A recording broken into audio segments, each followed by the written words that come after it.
Hi friends, I am Sivaprakash. My YouTube channel name is Shivprakash academy.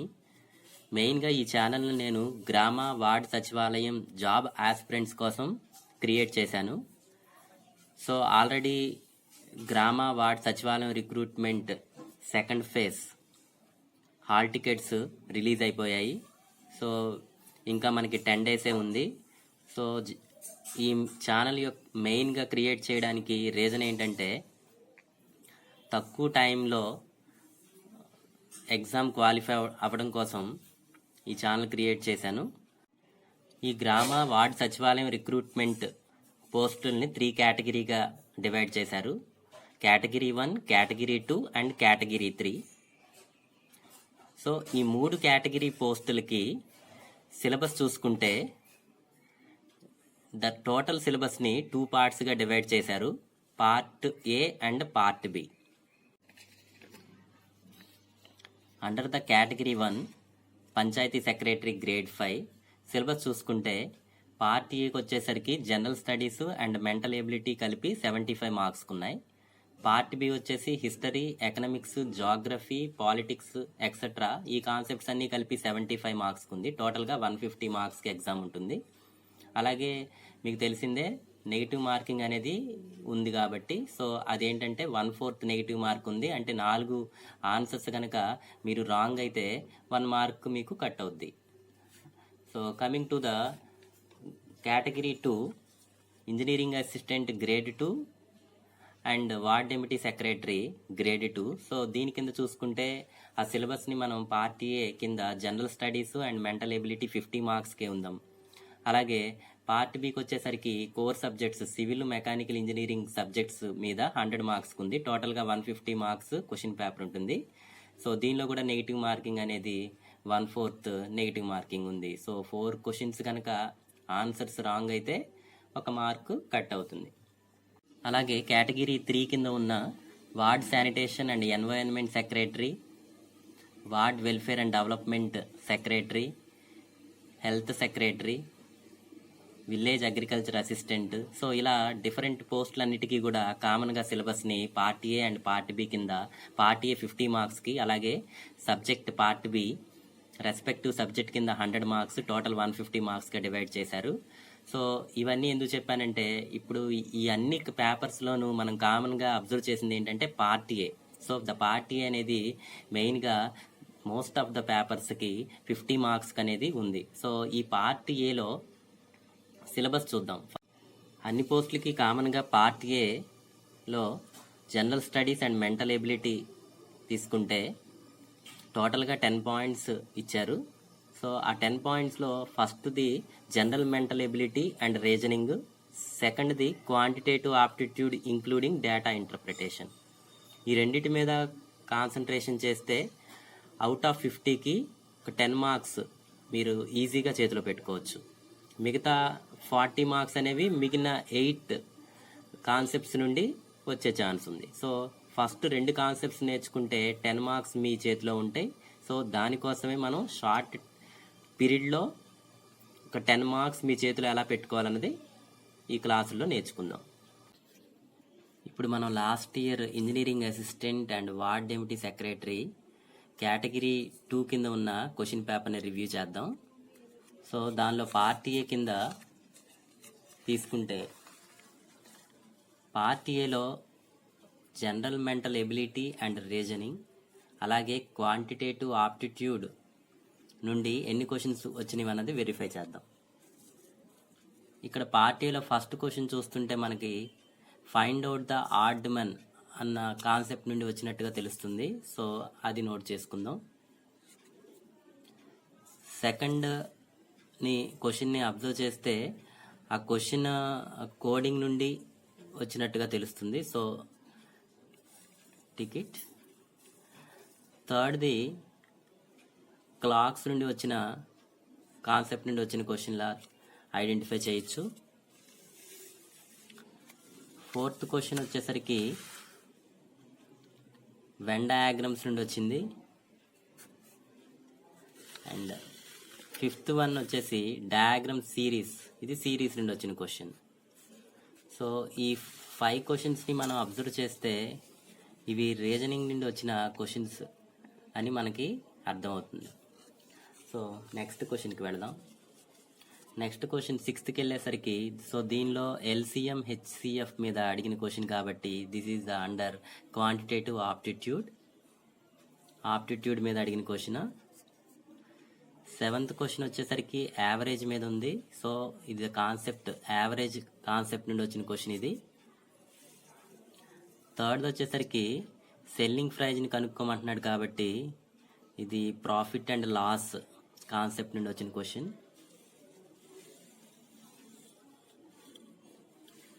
9th question అదేవిధంగా profit and loss నుండి వచ్చిన question. అలాగే 10th question వచ్చేసి hemisphere of radius గురించి చెప్పాడు కాబట్టి so this the mensuration concept నుండి వచ్చిన క్వశ్చన్. సో ఈ విధంగా మనకి 11th క్వశ్చన్కి వచ్చేసరికి జనరల్ నాలెడ్జ్ మీద క్వశ్చన్ కనబడుతుంది. సో దీన్ని బట్టి ఏంటంటే ఈ క్వశ్చన్ పేపర్లో పార్ట్ ఏ కింద, పార్ట్ ఏలో మనకి 10 క్వశ్చన్స్ అనేవి general mental ability and quantitative aptitude నుంచి వచ్చిన క్వశ్చన్స్ అని మనకి ఐడెంటిఫై అయింది. ఇంకా మిగిలిన క్వశ్చన్స్ అన్నీ మిగతా టాపిక్ నుండి వచ్చిన క్వశ్చన్స్. ఈ పేపర్ని రివ్యూ చేసిన తర్వాత మనకి ఏం అర్థమవుతుందంటే కేటగిరీ 2 అండ్ కేటగిరీ 3 కింద పార్ట్ ఏలో ఉన్న 50 క్వశ్చన్స్లో 10 క్వశ్చన్స్ అనేవి మనకి జనరల్ మెంటల్ ఎబిలిటీ, అలాగే రీజనింగు, అలాగే క్వాంటిటేటివ్ ఆప్టిట్యూడ్ నుండి వస్తాయని మనకి ఒక ఐడెంటిఫై అయ్యింది. సో ఈ 10 క్వశ్చన్స్ మీద మనం కాన్సన్ట్రేషన్ చేస్తే ఈ తక్కువ టైంలో మనం వీటిని ప్రిపేర్ అయితే ఈజీగా 10 మార్క్స్ మనం గెయిన్ చేయొచ్చు. ఇప్పుడు మనం పంచాయతీ సెక్రటరీ గ్రేడ్ 5 అలాగే ward administrative secretary under category 1 old question పేపర్ని మనం రివ్యూ చేద్దాం. సో ఈ పేపర్కి వచ్చేసి పార్ట్ 1 75 మార్క్స్కి ఉంది. సో దీనిలో ఈ 75 మార్క్స్లో జనరల్ మెంటల్ ఎబిలిటీ క్వశ్చన్స్ ఎన్ని ఉన్నాయి, అలాగే క్వాంటిటేటివ్ ఆప్టిట్యూడ్ క్వశ్చన్స్ ఎన్ని ఉన్నాయి అనేది వెరిఫై చేద్దాం. సో ద ఫస్ట్ క్వశ్చన్స్లో మనకి ఇక్కడ జనరల్ ఎబిలిటీ క్వశ్చన్స్ ఏమీ లేవు. Let's move to the next paper. So ఇక్కడికి వచ్చేసరికి మనకి 8th క్వశ్చన్ తీసుకుంటే ఇది ఒక లెటరింగ్ మీద ఇచ్చిన question. So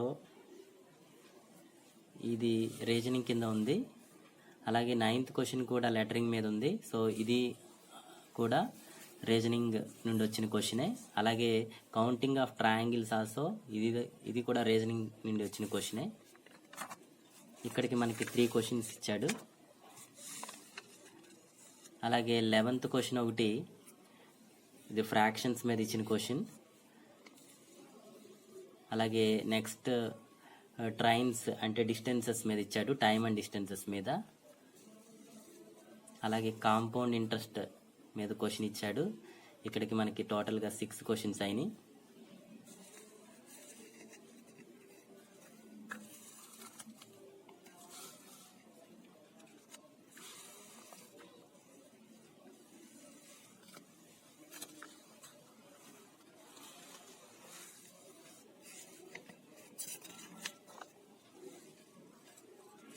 next 27th question వచ్చేసి రిలేషన్స్ మీద అడిగాడు.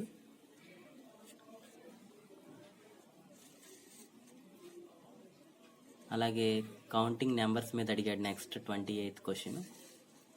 అలాగే కౌంటింగ్ ఆఫ్ ట్రయాంగిల్స్ మీద నెక్స్ట్ క్వశ్చన్ ఉంది.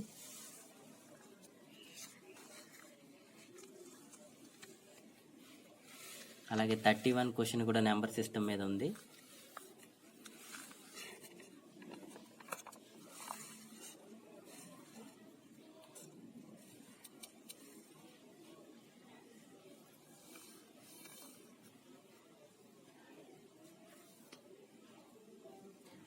And 32 question ratios and proportions మీద ఇచ్చిన క్వశ్చన్. అండ్ 36 క్వశ్చన్ వచ్చేసి మెన్సురేషన్ మీద ఇచ్చిన question.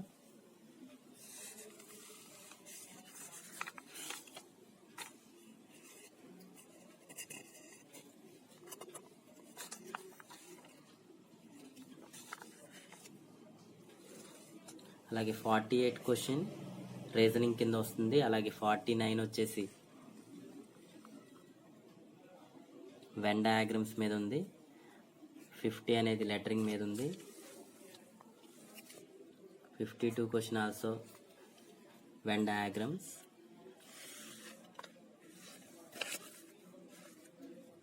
The 51 question from ages.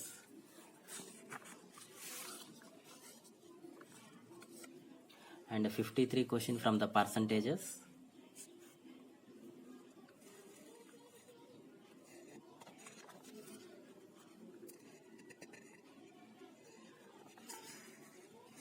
ఇలా మనకు 75 క్వశ్చన్స్ ఉన్నాయి. ఈ 75 క్వశ్చన్స్ అంతా పార్ట్ ఏలో ఉన్నాయి. ఈ పేపర్ రివ్యూ చేసిన తర్వాత మనకేమర్థమవుతుందంటే పార్ట్ ఏలో ఇచ్చిన 75 క్వశ్చన్స్లో 18 క్వశ్చన్స్ మనకి general mental ability and reasoning అలాగే క్వాంటిటేటివ్ ఆప్టిట్యూడ్ మీద ఇచ్చాడు. సో అందుచేత ఏంటంటే మనం కేటగిరీ 1, కేటగిరీ 2 అండ్ 3 కింద పార్ట్ ఏలో మనం ఫస్ట్ ఈ general mental ability and reasoning quantitative aptitude మీద కాన్సన్ట్రేషన్ చేస్తే ఈజీగా కేటగిరీ 2 అండ్ 3లో అయితే 10 మార్క్స్ తెచ్చుకోవచ్చు. కేటగిరీ 1 అయితే కనుక 18 మార్క్స్ మనకి ఈజీగా తెచ్చుకోవచ్చు. సో నెక్స్ట్ క్లాసెస్లో మనం ఏం చేద్దామంటే ఈ జనరల్ మెంటల్ ఎబిలిటీలో ఉన్న కాన్సెప్ట్స్ ఏంటో బ్రీఫ్గా తెలుసుకుందాం. ఈ తక్కువ టైంలోనే వీటిని మనం ప్రాక్టీస్ చేస్తే మనం ఈజీగా ఈ 10 ఆర్ 18 మార్క్స్ మనం పోగొట్టుకోకుండా ఉంటాం. So thank you very much and subscribe my channel Shivprakash academy.